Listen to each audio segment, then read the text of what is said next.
আছেন। আমরা কৃতজ্ঞ এই দর্শকদের মাঠের মধ্যে পেয়েছি যারা স্বতঃস্ফূর্তভাবে আমাদের এই সহযোগিতা করে যাচ্ছেন।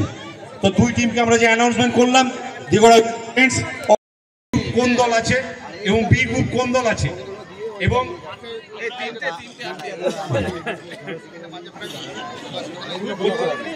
আমরা সেমিফাইনাল খেলা করাবো। সেমিফাইনাল এই গ্রুপ চ্যাম্পিয়ন করছি একবার মাঠে আসার জন্য। রাজা